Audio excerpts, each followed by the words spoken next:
Hello beautiful soul! Welcome back to my channel. This is Misha Ami for Japan, Kabayan Gemini. This reading is for you. Tingnan natin iyong 1 to 15 of May. Maraming salamat muna sa mga subscriber, new subscriber, cross-watcher, at sa mga bagong pasok dyan. Welcome na welcome kayo sa bahay ni Ate Aimee. Salamat din sa nakataba ng puso ninyong mga comments at sa mga nagpa-personal reading. Marami pong salamat. Kung gusto nyo na energy nyo lang talaga, ang gusto nyo makuha natin, all the details para sa personal reading ay nasa baba ng video na ito. This is a general reading, hindi mo to personal reading, kaya kunin mo lang ang sayo at itapon ang hindi sayo. Maaring ito is a vice versa, energy mo, energy ng person mo, o energy ng malapit sa puso mo. Nangyayari, or mangyayari pa lang. Use your own intuition, lawakan natin ang ating isipan, gawin nyo lang itong guide dahil kayo pa rin ang makapagpapabago ng inyong buhay. O stepping into a new experience. Ang iba sa inyo, no? Okay, meron tayong going, an exciting event. Maaring may mga event na magaganap, no? Maaring may mga makikita, may mga pupuntahan na celebration, ganyan. Kahit na anong exciting event. Kung baga, halimbawa, pwede rin na exciting event dahil bumili ka ng gusto mong bagay na nakamit mo, mga ganon. Excited ka doon sa bagay na yun. O kaya exciting, alam nyo na yun. Beware of self-delusion. Yun yung mga situation na kakaroon ka na maaring nililing lang mo yung sarili mo, ganyan. Kakaroon ka ng konting emotions when it come inside sa sarili mo, no? Sa nakita ko dito. Also, when it comes to the dragon, parang hindi yung, may mga time o may mga point ng buhay mo na maaring magtitimpi ka sa galit mo, na kahit na gusto mo na ibuga, no? Ibuga yung iyong fire, maaring magtiis ka rin, no? Kung titignan mo kasi si Dragon, parang handun siya sa ano. Wag mo na ring, kumbaga pangliling lang din kasi ito ng sarili, no? Sa nakita ko dito. Kailangan lang sa space yan, dealing or relationship with a man. Maaring kapatid mo, kung sino man tong man na to, no, karelasyon mo, o malapit sa'yo, ganyan. Maaring siya, yan. Family sorrow, may mga family sorrow, maaring di sa family sorrow, it comes dito sa man na to, or kaya family sorrow na maaring related sa'yo, ganyan. Lagay nga natin dito to. Meron tayong dealing or relationship with an older woman. Meron tayong man at meron tayong older woman. Maaring ito is yung mga magulang mo, no? O kaya maaring kapatid mo o tita mo, ganyan, o malapit sa'yo, kakilala mo.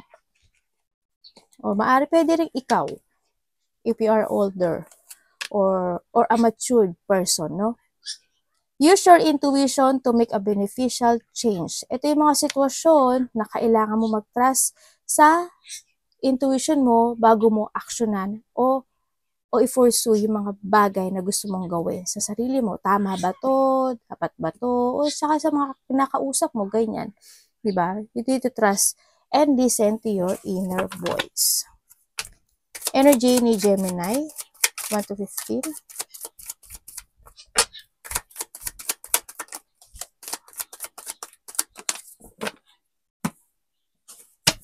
Days of Pentacles.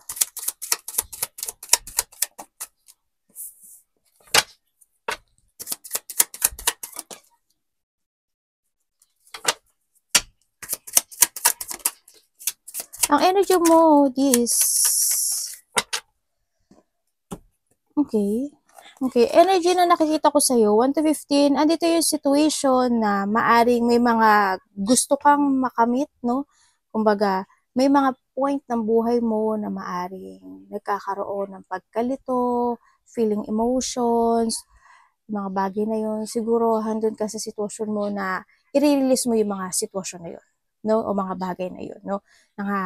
Na iniisip mo. Siguro, mas more ka na lang magtiting for a future sa nakikita ko dito. Mas more ka na lang magiging practical this time. Kumbaga, kung magkakaroon ka man ng problema this 1 to 15 o may mga problema ka na pinagdala, siguro need or handun ka sa sitwasyon mo na mas magtiting ka na lang for the future. Kumbaga mas magtiting ka na lang to start a new beginning when it comes sa mga bagay na mahalaga sa'yo, mga bagay na makakatulong sa'yo, mga sitwasyon na mas magiging more better para sa'yo, no? Sa nakikita ko dito. Kaya, you release yourself sa mga bagay o sitwasyon na nagiging toxic sa'yo, ganyan, hindi nagiging good sa'yo, i-restore mo o kokontrolin mo yung sarili mo this time. Andito yung sa, parang andito ka sa situation na, mas more, sa iba serious is more on feeling freedom this time. Ganun. Sa nakikita ko sa'yo dito. Mas magpo-focus ka lang sa mga mahalagang bagay sa buhay mo. Ganyan. Sa mga gagawin mo. Yun. Mas magpo-focus ka to accomplish something into your life, to start a new beginning. Kumbaga, mas magpo-focus ka to be stable. Ganyan. Yung iba sa inyo, may nakikita ko dito na maaring may magkikita-kita na magkakaibigan, ano? Ganun. So, nakita ko siguro within 3 days, 3 weeks, 3 months, nangyari na or mangyayari pa lang, no? Maaring may magkakaroon ng something celebration, collaboration, or something creativity sa iba, ha? Maaring may creativity na gagawin, or may tao na want to share something to your life, or ikaw is may isi-share ka, giving love and support to someone, or someone giving you a support, ganyan. Or may mga collaboration sa iba, no? Yan, may mga collaboration, or may mga pupuntahan ka ng mga gathering, ganyan. May mga celebration, cooperation, mga ganyan ako nakikita. Or maaring, maaring iba dito is a group, no? Ganyan. May mga sitwasyon na makakaramdam ka ng saya, ganyan. Maaring may mag-aaya sa'yo, di ba? O, labas muna tayo, ganyan. O, let's go out. Kain tayo sa labas. Inom tayo sa labas. Mga ganun. May mga mag-chill-chill, ganyan. Anong parating sa kanya? Or you need, kasi kung marami kang piniisip this time, sa nakikita ko daw, kailangan mo muna mag-relax. Parating sa'yo.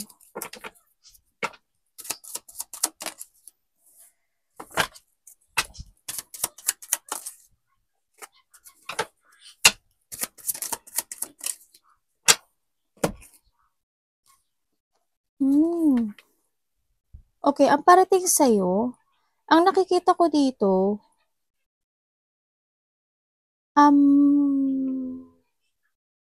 may isang sitwasyon sa buhay mo na sisiyasatin mo. Ako nakikita ito, may pagsisiyasat ka na gagawin dito. Ganun. Parang may mga sitwasyon na maaring may tao na makikipag-usap sa'yo. Ganyan. Para magsisiyasat ka for something na gusto mong ma-recover. Ganun. Parang gusto mong i-recover or ma-recover or may mga anong dapat kong gawin, ganito ba dapat ba ganito, dapat ba ganun. Parang ganun ang nakikita ko sa'yo, ha. Pero ang nakikita ko dito, I hope hindi siya hindi siya medyo ma-delay kung ano man yung mga bagay na yun. Sa iba dito, hindi siguro ma-delay. Kasi, pero you're searching for something pa kasi, no? Sa nakikita ko dito, maaring ma-delay siya or may mga sitwasyon na ma-stop muna, no? O may mga sitwasyon na hindi mo na a-actionan, parang ganun. Siguro andun pa sa may mga kakulangan pa na dapat gawin bago mo i-pursue yung bagay na yun.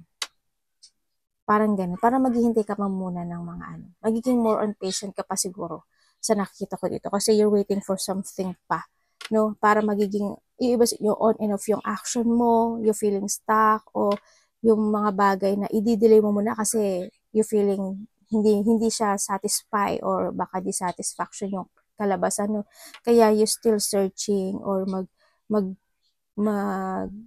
hahanap ka pa ng tamang action o tamang decision dito, no, sa nakita ko dito. May mga delay ako na nakikita sa iyo.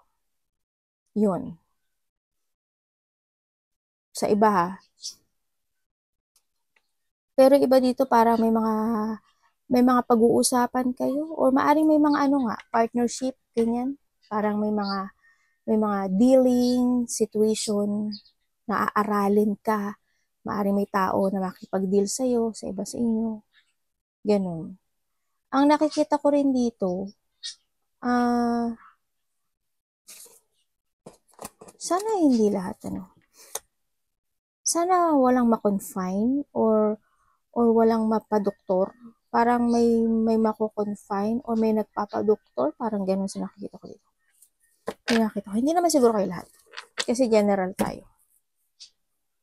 Iba sa inyo parang nagkakaroon kayo ng self-limiting sa mga bagay o sitwasyon na gusto mong aksyonan. This time, parang gano'n. O ikaw na mismo yun. Magkakaroon ka ng self-limiting to yourself. Ganyan. Parang you're being stuck with something dito no? Sa nakita ko, nalalack of direction din yung iba dito sa nakikita ko dito. No? Maaari talagang may mga pinagdadaanan kayo dito, no? With the weaving willow tsaka dragon sa nakikita ko dito. Anong dapat iwasan ni Gemini?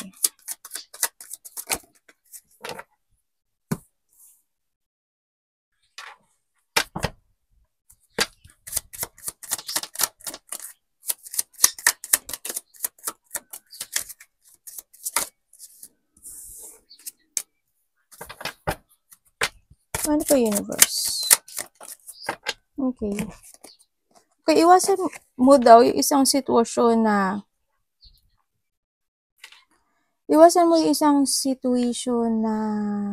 ano ba to? Hindi ko na gano'n nakita. Isang sitwasyon na ma-burnout ka o ma-stagnant ka, no? Sa mga gagawin mo, sa mga actions mo, sa mga decision mo, ganyan. Iwasan mo rin yung mag-focus to your, if ever na magkaroon ng mga problem, anxiety, ayan, no? Umiwas ka na lang doon. Umiwas ka sa chaos na mga magaganap, if ever na magkaroon man, agapan mo na. Bago pa magkaroon nun, agapan mo na. Umiwas ka na doon, no? Kumbaga, sabi nga dito, you need to trust more to your intuition. Kailangan sa'yo is, iwasan mo yung hindi mo ma-clarity, yung actions mo, yung pinagpapasyahan mo. Pagpapasya? Yun, yung mga didesisyonan mo. Yun, iwasan mo yun ha. Kailangan, you need to clarity yung mga bagay o sitwasyon na didesisyonan mo at pagpapasyahan mo dito. And you need to focus. Kailangan, iwasan mo yung hindi ka magkaroon ng pag-organize sa mga bagay o sitwasyon mo this time sa nakikita ko dito. And also, this is a time to change. If ever na magkaroon ng mga ganong aberya, it's time to change yung life-changing sa mga decision mo sa buhay. Kung hindi naging good in the past, is kailangan this time is i-change mo na yon. Diba? Kailangan mo magkaroon ka ng self-evaluation and you need to be aware.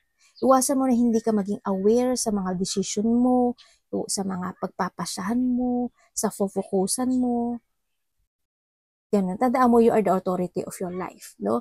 Kaya, any situation is responsibilidad mo yung kung ano yung hindi magandang mangyari na outcome doon. Kasi ikaw yun. Diba? Tayo ang magpapasya ng sarili natin buhay. Walang ibang pwede magpasya pero kundi tayo lang. Hindi po kasi sinabi nito kasi ganun, hindi. Kaya, kailangan mo is you need to be aware talaga, no? Maging aware ka. Kung kinakailangan, umiwas ka na lang, mag-change ka ng mga decision making, o kaya magkaroon ka ng self-evaluation. May mga bagay o sitwasyon na kailangan mong i-let go, yung mga bagay o sitwasyon na kailangan mong magdesisyon ng tama dito, no, sa nakikita ko dito. You need to put some effort sa mga bagay na gusto mong gawin. Kailangan tama kasi para hindi ka mag-miss, no? Sa nakita ko dito. You need to learn from the past, yung sinasabi dito. Tingnan natin ang iyong love. Love is sa lahat, kapatid, anak, magulang, karelasyon, kaibigan.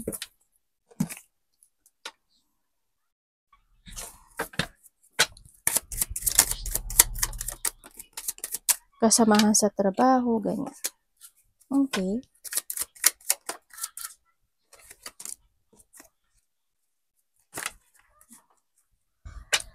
When it comes to love, andun yung sitwasyon na hindi naging maganda, no?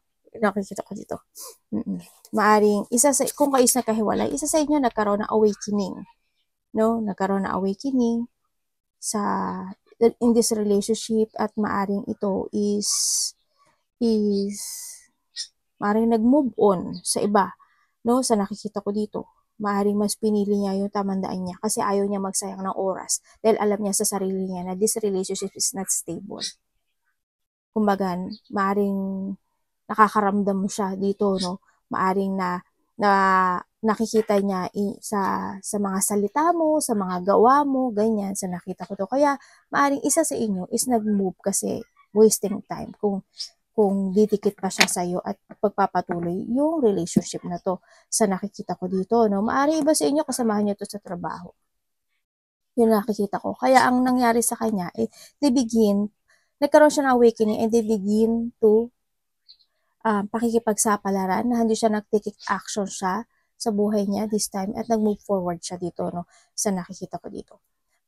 And then also, kung kayo is magkasama nitong tao na to, sa nakikita ko dito, hindi siya, hindi siya totally, hindi stable sa nakikita ko ito. Kasi, why? Maaring, siguro sometimes, may mga bagay o sitwasyon na paring parinigan o pakiramdaman o kaya yung mga bagay o sitwasyon na may mga bagay na hindi mo nasasabi, may mga, alimbawa, ikaw hindi mo masabi yung gusto mo sabihin sa kanya totally, o yung karelasyon mo, hindi niya masabi yung nararamdaman niya din niya sa'yo, ganun. Kaya ang nakikita ko sa inyo, parang handong kayo sa sitwasyon na hindi ko nakikita yung peaceful na relationship, no? Parang, isa sa inyo nakakaramdam na ginagamit lang kaya ako nito, parang ganun. Kailangan niya lang ba ako because of something, mga ganun lang sa nakikita ko dito, no? Parang handun siya sa sitwasyon na niloloko lang siguro ako nito. Kaya handun maaring isa sa inyo nagbulagan na lang, no? Nagbubulag-bulagan, okay lang kasi ganun, ganyan. Pero kung sasabihin mo sa akin na kung magtatagal ito, sa tingin ko it's no, sa nakikita ko dito kasi hindi ko nakikita yung stable relationship dito sa sitwasyon. Maaring darating yung time sa inyo na maaring mag-decide yung isa. At kung napuno na kung mapupuno na siya, maaring mag-decide yung isa sa to letting you go. No, or ikaw ang magle-let go. Sa nakita ko dito. Yan. Yan nakita ko. Kung kayo single, sa nakita ko dito, maaring may tao na babalik sa'yo. Yan na nakikita ko. Maaring may tao na babalik, tatry niya uli makipagsapalaran sa'yo, maaring makipag-usap sa sa'yo, communicate, or makareceive ka sa kanya ng text message. Yan na nakikita ko. Yan. Siguro, by the 8 days, weeks, o months, or by August, ganyan. Yun nangyari na o mangyari pa lang. Yun sa iba sa inyo, gano'n. Pero babalik siya. Money mo.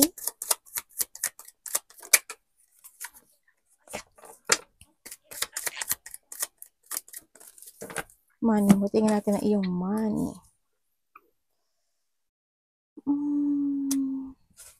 Maaring nagkakausap na rin kayo nito, no? Kung magkahiwalay kayo, maaring mayroon naman talaga kayong communication pa rin. No, maaring nahadun kayo sa situation na hindi ko, pero hindi siya stable Pero nasa iyo, magtalas ka sa intuition mo, ha? Ang iyong money.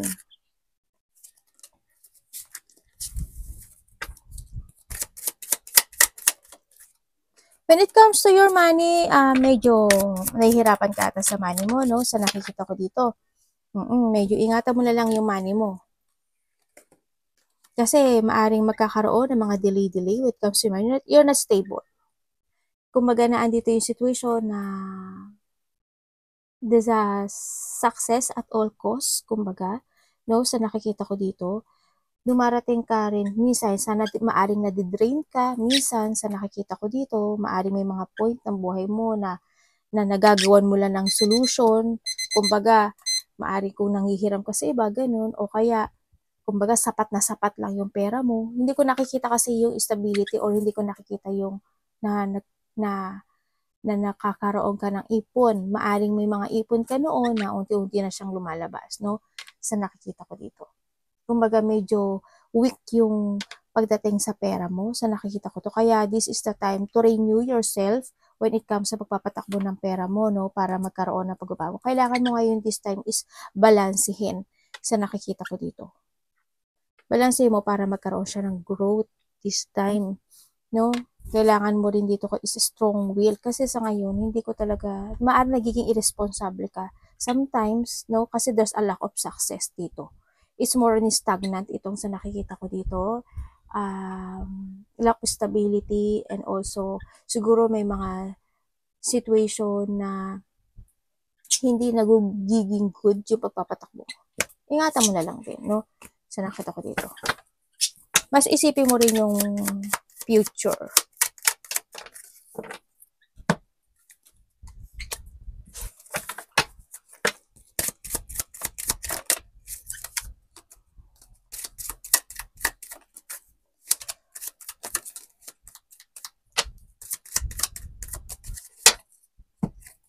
Opportunity. Mag-save ka raw ng money. Ang nakikita ko sa yung opportunity, andito yung mga sitwasyon na you're searching for a peace, no, sa nakikita ko dito. Parang andun yung may mga bagay o sitwasyon. Nangyari na yun eh. Diba? It's time to move on. Parang may mga ganun kang sitwasyon. Andun yung mga bagay o sitwasyon na nagkakaroon ka, maari ng mga bagong layunin this time. May mga bago kang pupukusan, may mga bago kang aaksyonan to make it real this time. Kahit mahirap this time, is parang dun papukusan mo yun, no? Sa nakikita ko dito. Yun, nandito yung sitwasyon na may mga iisipin ka na bagay-bagay para masolusyonan. May mga parang urong-sulong din ako nakikita sa'yo. Gagawin ko ba o hindi? Ito ba dapat? Dapat ba ganun? Dapat ba ganyan? Parang nasabi ko rin kanina yun, no? Yun na nakikita ko sa'yo. Parang dito ka sitwasyon na mas more ka or you need, ano, na mas more kang mag-advance thinking when it comes sa mga goal mo this time o mga gagawin mong layunin this time. Halimbawa, advance thinking, pag ginawa ko ba to, ano kaya magiging resulta? Ganyan. Pag ginawa ko ba ito, pag sinabi ko ba itong bagay na to, masasaktan kaya sila? Mga gano'n, masasaktan kaya siya? Dapat advance yung thinking mo palagi. Dito. Pag ginastos ko tong pera na to, kasya pa ba, may gagastusin pa kaya ako next month? Mga gano'n. Diba? Yung you need to think advance talaga dito sa mga bagay o sitwasyon mo sa buhay mo. And also, ang nakikita ko dito, maaring may tao dito, ako nakikita na medyo nahihirapan siya, no? Sa nakikita ko dito, hindi ko alam mo pero parang handin yung pain or handin yung wound o hirap na nararamdaman nitong tao na to. Parang nag-iisa siya sa nakikita ko dito. Maaring anak mo, maaring magulang mo, o maaring karelasyon mo, or maaring ikaw rin dito. No? Ayun na nakikita ko dito. Eh, pareho pala siya, oh. Either mas matanda sa'yo or mas bata sa'yo. Itong nakikita ko. Parang meron siya pinagdadaanan. Tingnan natin ang advice.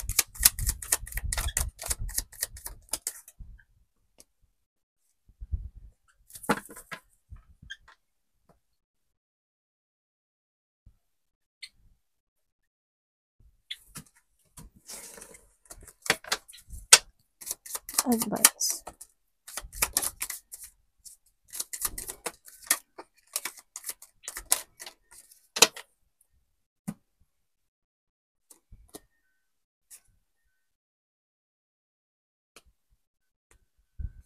Okay, ang advice sa'yo, kailangan mo daw harapin yung takot na nararamdaman mo, and you need to use your mind and intellect, no? When it comes to a decision making. O kaya din sa pagsasalita. O o yung mga decision mo this time. And also, start a new beginning. Kailangan mo daw gamitin yung utak mo when making a decision. Pag-aralan mo munang maigi yung mga bagay-bagay o situation mo sa buhay mo, no? Sinasabi dito. And also, ang nakikita ko dito, kailangan mo daw i-embodies yung mga lesson na you learn from the past. Sa nakikita ko dito, i-embodies mo daw yun and be devoted sa mga bagay o sitwasyon na dapat mong aksyonan o dapat mong desisyonan this time. Sa nakikita ko dito. Pag-isipan mo maigi. Tira mo to, puro siya sordo. Pag-isipan mong maigi. Ang dami mo siguro iniisip, ano? Sa nakita ko dito. Parang ang dami mong iniisip. Maaaring iba sa inyo, nag-aaral kayo, may mga pinag-aaralan kayo, may mga nire-research kayo, may mga inaalam kayo. Yung nakikita ko sa inyo. Parang, o kaya ang daming umatakbo sa isipan mo this time sa nakikita ko dito, no? And then also, pick a new horizon. So, ninasabi din dito. Be grounded. Kailangan mo talaga na mag-start ng new mental peace o mental health this time. Sa nakita ko to, kailangan always confident. Harapin mo yung mga bagay o sitwasyon na kung medyo may kaba ka o takot o hindi mo madesisyonan, harapin mo yun. Huwag mong talikuran. Kailangan mo kasi na yung mga obstacle is kailangan harapin. Kumbaga, facing a difficult decisions in your life this time. If you want to cross road, gawin mo kung kailangan mo magdesisyon. This is a time to think, no? Sinasabi rin dito, kailangan mo rin harapin yung mga painful choices na nangyari sa buhay mo this time. Sa nakita ko dito. Yun. Para may mga bagay o sitwasyon ako nakikita na parang nabibiingkot ka in a middle situation. Sa nakikita ko dito, parang may mga ganun ako nakikita sa'yo. Focus and trust to your intuition dito ha. Sa nakita ko dito, mag-trust ka. Siyempre, pagiging totoo sa sarili. Alam ko naman na totoo ka naman sa sarili mo. Yun. Pero you need to think isipin mo munang maigi. Lahat ng bagay. Bago mo aksyonan, desisyonan, mga ganun. Meron tao dito na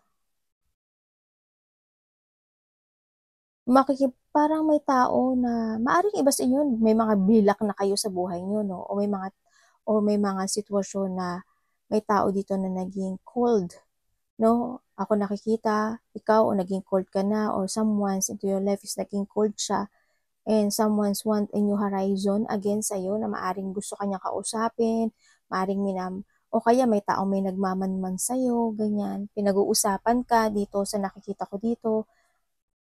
Ganun, ang nakikita ko. May tao rin na someone's abandoned. Ako nakikita, no? Siguro in the past may mga nawalang buhay. Ganyan. Hindi ba nananakit yung likod mo? Ganda.